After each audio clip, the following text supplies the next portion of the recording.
তো বন্ধুরা, গৌরাঙ্গ মণ্ডল চ্যানেলে আপনাদেরকে আবার নতুন করে সকলকে স্বাগত। তো আজকে আমি দাঁড়িয়ে রয়েছি কলকাতার হাওড়া স্টেশনে। আজকে আপনাদেরকে ঘুরে দেখাবো হাওড়া স্টেশন মেট্রো রেল চালু হয়েছে।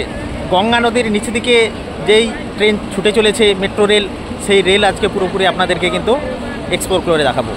আমরা এসে গিয়েছি হাওড়া স্টেশনে। আমার পিছনেই আপনারা দেখতে পাচ্ছেন হাওড়া মেট্রো। তো আমরা ভেতরে ঢুকে টিকিট কেটে নেব, দিয়ে পুরোপুরি গঙ্গা নদীর নিচ দিকে যে ট্রেন ছুটে চলেছে সেই দৃশ্যই কিন্তু আজকে আপনাদেরকে দেখাতে চলেছি আমি।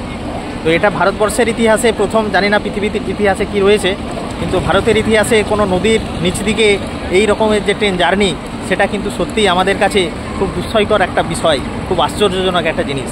তো সেটাই আপনাদেরকে এক্সপ্লোর করে দেখাবো। তো চলুন বন্ধুরা, যাওয়া যাক। তো এটাই হলো মেট্রোতে ঢোকার মেন গেট।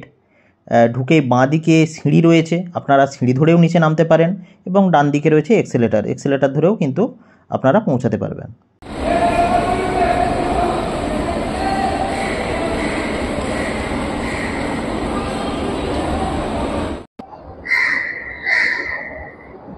এই দেখুন, আমরা এখন চলন্ত সিঁড়ি দিয়ে কিন্তু আস্তে আস্তে নিচে নেমে যাচ্ছি। নিচেই রয়েছে টিকিট কাউন্টার। টিকিট কাউন্টারটা আপনাদের ঘুরে দেখাবো এবং আমরা টিকিট কাটবো। আমরা টিকিট কাটার জন্য লাইনে দাঁড়িয়ে গিয়েছি। এখন যেহেতু ব্যাপারটা খুবই নতুন, তাই লোকজনের ভিড়ও কিন্তু ভালোই আমরা দেখতে পাচ্ছি। ভেতরের পুরো এরিয়াটা দেখুন, যথেষ্টই কিন্তু নিট অ্যান্ড ক্লিন, খুব সুন্দরভাবে পরিষ্কার পরিচ্ছন্ন জায়গা। আপনাদের কিন্তু খুব ভালো লাগবে এই জায়গাটিতে। এই দেখুন, আমরা টিকিট কেটে নিলাম। আমরা টিকিট কাটলাম দুটি এসপ্ল্যানেড, ভাড়া নিয়েছে 10 টাকা। এরপর আমরা এক্সেলেটার দিয়ে আবার কিন্তু নিচে নেমে যাব। এটা কিন্তু মেন যে স্টেশন, সেটা থেকে অনেকটাই নিচে নামতে হচ্ছে।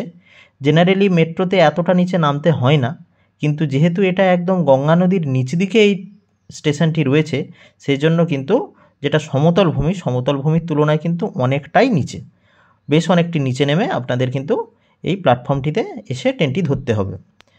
বলো, কিরকম লাগছে আজকে জার্নি? দারুণ লাগছে। প্রথম গঙ্গার নিচ দিয়ে যে প্ল্যান, কিরকম? এক্সাইটেড আছি।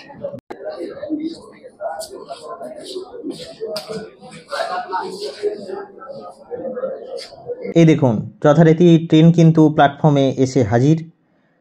গেট খুললেই আমরা আস্তে আস্তে কিন্তু ট্রেনের ভেতরে ঢুকে যাব। লোকজন দাঁড়িয়ে রয়েছে একদম প্ল্যাটফর্মের সামনে। এই যে গেট আস্তে আস্তে খুলে গেল, আমরাও কিন্তু ভেতরে ঢুকে গেলাম। ভেতরে কিন্তু যথেষ্টই ভিড় দেখা যাচ্ছে, বসার কোনো জায়গা নেই। আমরা দাঁড়িয়েই থাকলাম, একদম গেটের সামনেই আমরা দাঁড়িয়ে রয়েছি।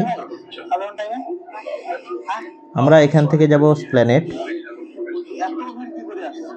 দেখুন ভিড়টা একবার দেখুন বন্ধুরা, দেখতে দেখতে আমরা চলে এসেছি সেই জায়গায়। দেখুন, গঙ্গা নদীর নিচ দিয়ে কিন্তু এই মুহূর্তে আমাদের ট্রেন পেরিয়ে চলেছে।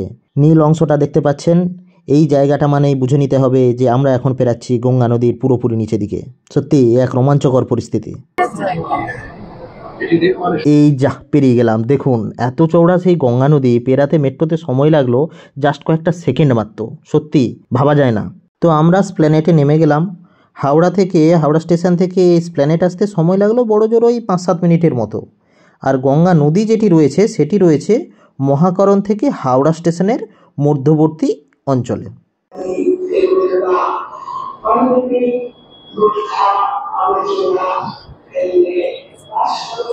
তাহলে বন্ধুরা, ভিডিওটি এখানেই শেষ হলো। আজকের জার্নি কিরকম দেখলেন সেটা অবশ্যই কমেন্ট করে জানাবেন। ভালো লেগে থাকলে অবশ্যই লাইক এবং চ্যানেলটিকে সাবস্ক্রাইব। চলো, দেখা হবে আবার এক রোমাঞ্চকর ভিডিও নিয়ে নতুন কোনো জায়গায়। ততক্ষণ পর্যন্ত ভালো থাকুন, সুস্থ থাকুন। টাটা, ধন্যবাদ সকলকে।